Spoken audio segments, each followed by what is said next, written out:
Joining me now, attorney Elliot Burke, an expert in election law. Elliot, thanks for being here. Great to be with you. First, let's go over the legality of this. You've seen this video, what this group alleges. What about the legality of what's happening? Are they breaking the law?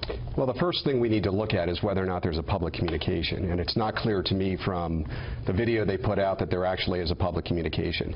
That really means a paid political advertisement, so something in the newspaper, broadcast, satellite, something like that. Here, it looks like there just were protesters dressed up as Donald Ducks that had appeared, but I doubt the FEC would see that as a public communication. What about the interaction between the Clinton campaign, the DNC, and this outside group?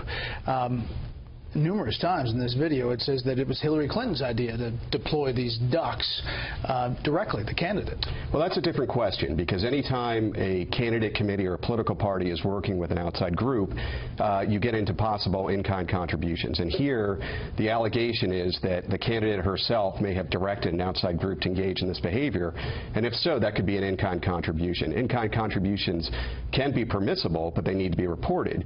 But because we're dealing with an outside third-party group here, that group may also take corporate contributions. And if that's the case, then it clearly would be illegal.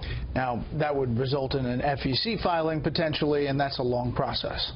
That's correct, yeah. Typically, an FEC complaint, once filed, for it to go through the process, we're talking 18 months, maybe even years. But overall, the perception here that on the first video that was dealing with violence and stirring up violence at Trump rallies, where Robbie Mook and others said they had no relationship with these people at all, and now you see the second video where they clearly have interaction and maybe even direction from the candidate.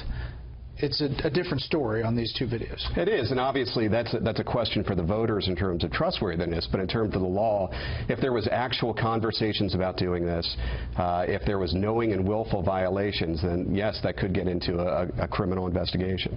Okay. Elliot, thanks for being here. My pleasure. Thank you.